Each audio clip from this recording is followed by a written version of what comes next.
Elon Musk, Jeff Bezos, Mark Zuckerberg, Steve Jobs, ces noms évoquent immédiatement l'innovation, la disruption et des fortunes colossales bâties en révolutionnant nos vies. Et puis il y a cet homme. Son nom figure parmi les 100 plus grandes fortunes mondiales. Son entreprise vaut près de 50 milliards d'euros et ses produits sont présents dans des millions de maisons à travers le monde. Et si vous n'aviez pas lu le titre de cette vidéo, est-ce que vous auriez pu me donner son nom?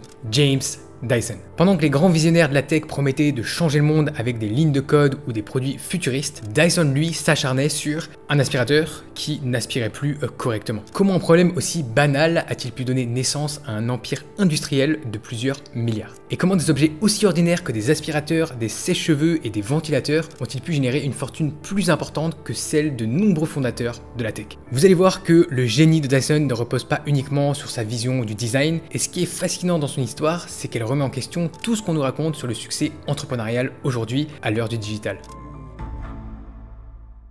Nous sommes à la fin des années 60 en plein Swinging London, une époque d'effervescence culturelle, de libération et de remise en question des conventions. Après une hésitation entre devenir agent immobilier ou docteur, le jeune James Dyson, encore un peu perdu, intègre finalement le prestigieux Royal College of Art. Il s'y inscrit d'abord en peinture, mais rapidement, il comprend que sa véritable passion est ailleurs. Et lors d'un cours en ingénierie structurelle, son professeur, Anthony Hunt, lui enseigne une nouvelle façon de voir et de concevoir le design. Non pas comme la simple création d'objets esthétiques, mais comme la compréhension de problèmes concrets et leur résolution grâce à des fonctionnalités bien pensées. Avant cela, je considérais l'ingénierie comme quelque chose de très technique et ennuyeux, raconte Dyson dans une interview. Mais Anthony m'a montré que c'était en réalité créatif et passionnant. Et sa première opportunité professionnelle arrive de manière assez inattendue. À 23 ans seulement, encore étudiant, il rencontre un industriel visionnaire et un peu fou qui lui propose un défi de taille. Concevoir un bateau à coque plate en fibre de verre capable de transporter des charges lourdes à haute vitesse. Rien que ça. Sans aucune expérience préalable en construction navale, Dyson se jette corps et âme dans ce projet. Le résultat, c'est le Sea Truck, un bateau révolutionnaire qui connaît un succès commercial international. Et cette première réussite lui donne la confiance nécessaire pour entreprendre ses propres projets. En 1974, alors qu'il rénove une maison à la campagne avec sa femme, Dyson s'agace de sa brouette traditionnelle qui s'enfonce dans la boue. Et au lieu d'accepter ce problème comme une fatalité, il imagine une solution. Et si on remplaçait la roue étroite par une boule? Il crée alors la Bull Barrow,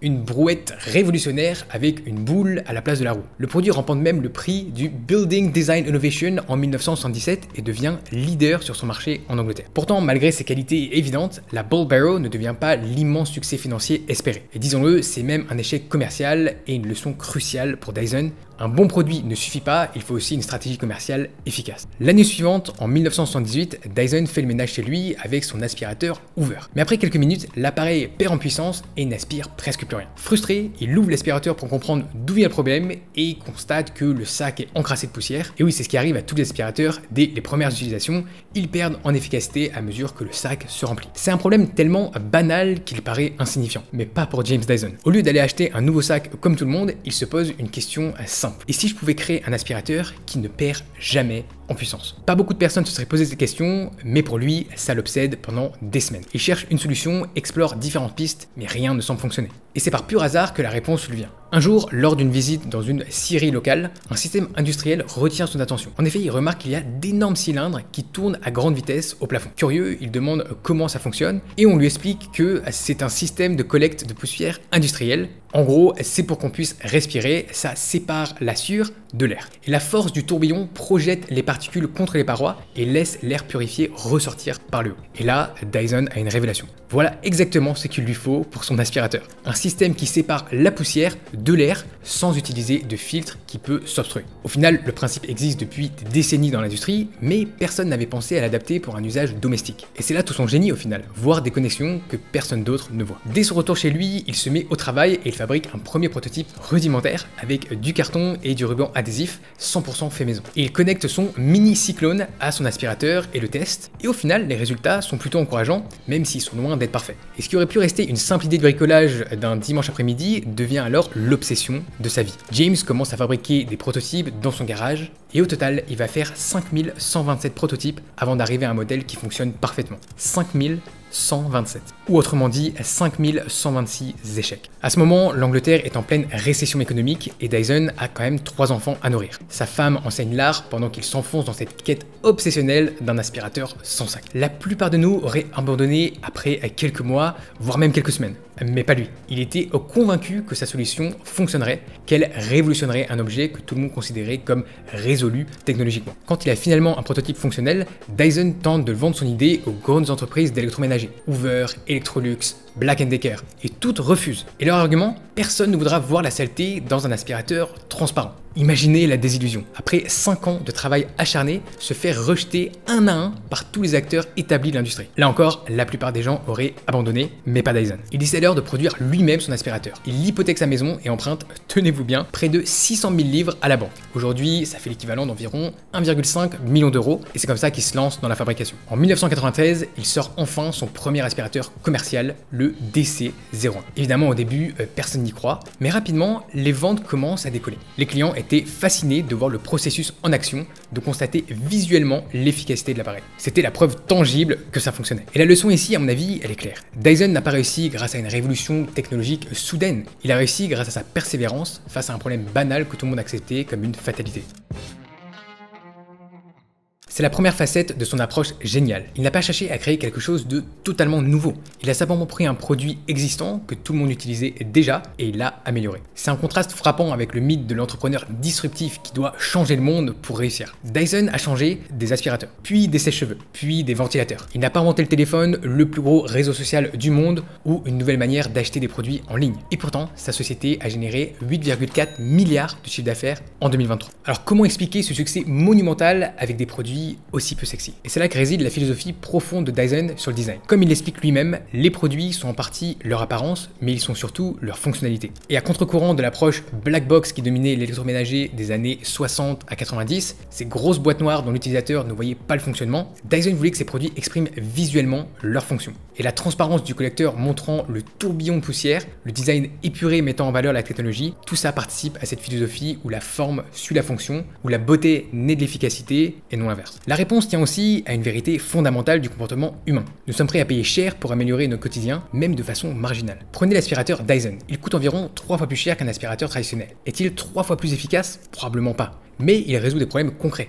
Pas besoin d'acheter des sacs, puissance d'aspiration constante, design moderne, on va dire beaucoup moins moche que tous ses concurrents. Et leur sèche-cheveux vendu à plus de 400 € est-il 10 fois meilleur que ceux des concurrents à 40 ou 50 €? Encore une fois, probablement pas. Mais il est plus léger, moins brillant et n'endommage pas les cheveux avec une chaleur excessive. Des petites améliorations ici et là, mais pour lesquelles les consommateurs sont prêts à payer un prix premium. Cette approche a plusieurs avantages majeurs par rapport à l'innovation disruptive. Premièrement, essayez d'imaginer la taille du marché du petit électroménager. J'ai pas la stat, mais rien qu'en France, ça doit être ahurissant. Deuxièmement, ces marchés sont moins sensibles aux modes et aux cycles économiques. Même en période de crise, les gens continueront à acheter des aspirateurs, des sèche-cheveux, des ventilateurs. Ce sont des produits de nécessité, pas des gadgets superflus. Et troisièmement, il crée une demande récurrente. Vous changerez d'aspirateur tous les 5 à 10 ans, vous continuerez à acheter des produits Dyson toute votre vie sans doute. C'est un peu comme la fable du lièvre et de la tortue. D'un côté, vous avez les startup tech qui cherchent à croître exponentiellement en quelques années avec l'espoir de devenir une licorne et d'être acheté plusieurs milliards par Google. Et de l'autre, vous avez l'approche Dyson. Avancer lentement mais sûrement, développer de nouveaux produits année après année et finir par construire un empire solide sur le long terme. Le résultat, la plupart des startups échouent en moins de 3 ans.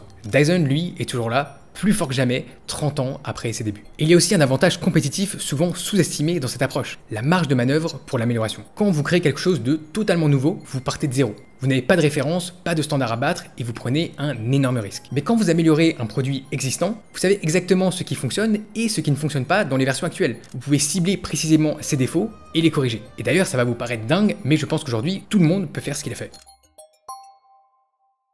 Imaginez un instant ce que c'était que de développer un nouveau produit physique dans les années 80 et 90, à l'époque où Dyson a démarré. Pour trouver des fournisseurs, il fallait se déplacer physiquement, souvent à l'autre bout du monde. Pour communiquer avec eux, c'était le fax ou le téléphone international à des tarifs exorbitants. Pour concevoir un prototype, pas d'impression 3D, pas de conception assistée par ordinateur, accessible au grand public, tout était manuel, artisanal, extrêmement chronophage. Et puis pour tester l'intérêt du marché, pas d'études en ligne, pas de plateforme de crowdfunding, il fallait produire, puis espérer que ça se vende. Et finalement, pour distribuer, pas d'internet. Il fallait convaincre les grandes enseignes de donner une chance à votre produit et négocier des emplacements en magasin. Imaginez une seconde devoir voyager en Chine dans les années 80 pour rencontrer des fabricants. Pas de traduction instantanée sur votre smartphone, pas de Google Maps pour vous orienter, pas de booking.com pour trouver un hôtel. Juste vous, avec un dictionnaire en papier et une carte, en essayant de naviguer dans un pays dont vous ne parlez pas la langue. Imaginez devoir envoyer des plans techniques par la poste, attendre des semaines pour recevoir un prototype, puis recommencer lorsque le prototype n'est pas à la hauteur. Sans parler du coût astronomique de tous ces allers-retours internationaux. Et malgré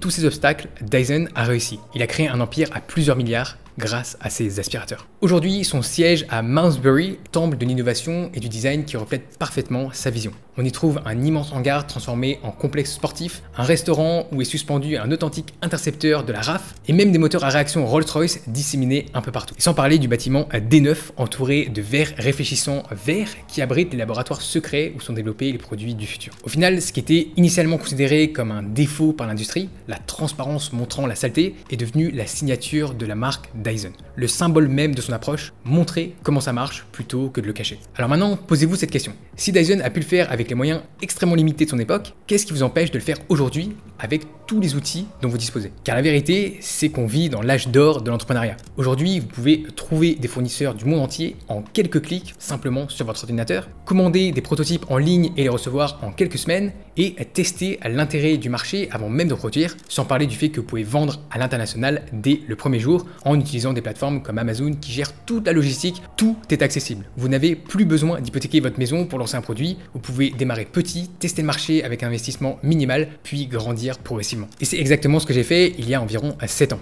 Je n'avais aucune formation d'ingénieur ou de designer industriel, juste la volonté de créer un business qui me permettait de voyager et de travailler depuis n'importe où. J'ai commencé par analyser des produits du quotidien qui pouvaient être améliorés, puis rapidement j'ai trouvé des fournisseurs en ligne pour faire fabriquer mes propres versions de ces produits et finalement j'ai commencé à les vendre sur Amazon. Au début c'était assez modeste, quelques ventes par jour, puis c'est passé à quelques dizaines, puis quelques centaines et aujourd'hui j'ai vendu pour plus de 9 millions d'euros de produits en ligne. Des objets simples du quotidien, rien de révolutionnaire, d'ailleurs c'est peut-être des produits que vous avez peut-être achetés sans même savoir que c'était ma marque. D'ailleurs pour l'anecdote, c'est ce qui est arrivé à mon beau-frère. Une fois il m'invite chez lui et là dans son salon, posé sur la commode, qu'est-ce que je vois? Un de mes produits. Et c'est là que j'ai réalisé à quel point cette approche était puissante. Quand je lui ai expliqué que ce produit, c'était un produit de ma marque, il était scotché. En fait, il comprenait juste pas comment c'était possible. Il savait que je faisais du e-commerce, mais il s'imaginait pas que lui-même avait pu acheter un de mes produits et qu'il s'en servait tous les jours. Pour lui et pour beaucoup de personnes, seules les grandes entreprises pouvaient créer des produits réels qu'on trouve un petit peu dans toutes les maisons. Et c'est aussi ce jour-là que j'ai eu le déclic. Ce que j'avais lancé comme un simple business en ligne pour pouvoir voyager était devenu une marque réelle, tangible et qui existait dans le monde physique et dont les gens se servaient tous les jours au même titre que les produits Dyson. Et cette expérience a changé ma perception de ce qu'est une entreprise aujourd'hui. On vit dans une époque où la frontière entre l'entrepreneur individuel et la grande entreprise n'est plus aussi claire qu'avant. Où un individu motivé, armé simplement d'un ordinateur et d'une connexion internet, peut créer des produits qui rivalisent avec ceux des multinationales. Et le plus beau dans toute cette histoire, je n'ai jamais eu à révolutionner une industrie, à créer 5127 prototypes comme Dyson ou à hypothéquer ma maison. J'ai simplement utilisé les outils qui étaient à ma disposition. Dyson n'a pas inventé l'aspirateur. Quand il s'est lancé, il y avait déjà des dizaines de marques d'aspirateurs bien établies. Hoover, Electrolux, Philips, Moulinex, des géants contre lesquels il semblait impossible de lutter, même à l'époque. Mais voici la vérité, la concurrence n'est pas un obstacle, mais plutôt c'est une preuve que le marché existe et que des gens sont prêts à payer pour résoudre ce problème. Et ça, Dyson l'a bien compris et il a réussi. Non pas en créant un produit totalement nouveau, ce qui est un énorme risque pour une petite entreprise, mais plutôt en améliorant significativement ce qui existait déjà. Et ça, c'est exactement la même opportunité qui s'offre à nous aujourd'hui. Prenons un exemple concret, les écouteurs sans fil. C'est un marché ultra concurrentiel dominé par des géants comme Apple, Samsung et Sony. Et pourtant, des marques comme Nothing ont réussi à s'imposer en proposant un design différent, une expérience utilisateur améliorée à un prix plus accessible. Ils sont peut-être pas leaders dans leur marché, mais ils arrivent quand même à générer plus d'1,5 million par mois sur Amazon. On peut aussi regarder le marché des gourdes, un produit ultra basique vendu depuis des décennies, et pourtant des marques relativement nouvelles comme Hydro Flask ou Stanley ont révolutionné ce marché en produisant des produits isolants, durables,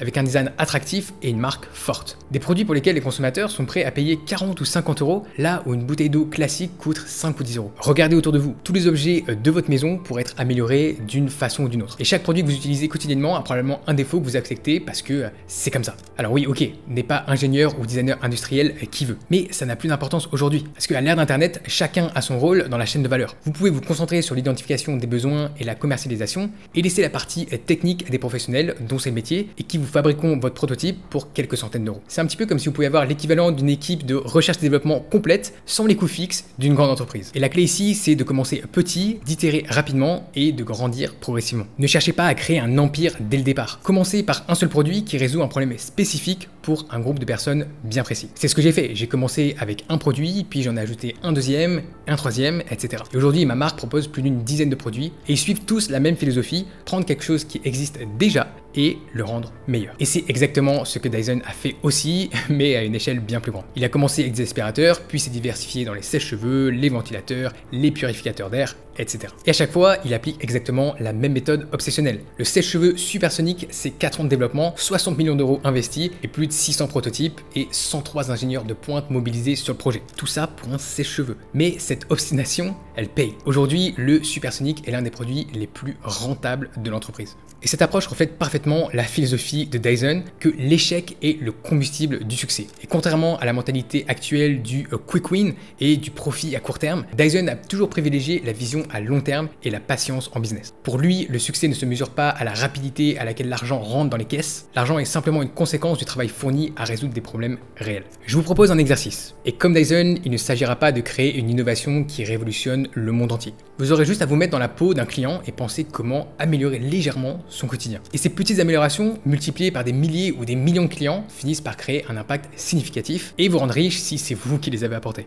Encore une fois, Dyson n'a pas inventé le concept de l'aspirateur. Il n'a même pas inventé le cyclone industriel. Il a simplement combiné deux technologies existantes d'une manière ingénieuse pour résoudre un problème du quotidien. Et aujourd'hui, vous avez un avantage considérable sur lui. Tous les outils nécessaires pour suivre ses pas sont à votre portée, accessibles depuis votre ordinateur. Et si vous rêvez de créer votre propre entreprise mais que vous pensez ne pas avoir l'idée du siècle, je vous encourage à changer de perspective. Alors voici un exercice concret pour commencer. Prenez un cahier, un stylo et observez votre environnement. Notez 10 objets du quotidien qui vous entourent et qui pourraient être améliorés. Ensuite, choisissez-en un et recherchez-le sur Amazon. Observez combien d'unités sont vendues chaque mois. Puis prenez 5 minutes pour aller lire les commentaires négatifs sous les produits des concurrents. Ces critiques sont une véritable mine d'or pour comprendre ce qui pourrait être amélioré. Pour aller plus loin, j'ai créé un guide gratuit de 10 minutes sur YouTube qui explique en détail la méthode pour commercialiser vos propres produits sur Amazon sans être ingénieur, sans toucher à la logistique et sans avoir à investir des milliers et des cents. Vous y découvrirez comment identifier des produits prometteurs et lancer votre première gamme de produits sans expérience technique. Je vous mets le lien de la vidéo juste ici. Et rappelez-vous que le marché des produits du quotidien est absolument énorme. Vous avez simplement besoin d'en capturer une infime partie pour créer déjà un beau business. Et Dyson est la preuve vivante qu'on peut bâtir un empire en vendant des produits que la plupart des gens trouvent ennuyeux. Mais contrairement au fondateur rockstar de la Silicon Valley, il peut se promener tranquillement dans la rue sans être reconnu. Et est-ce que ce serait pas ça finalement le vrai luxe ?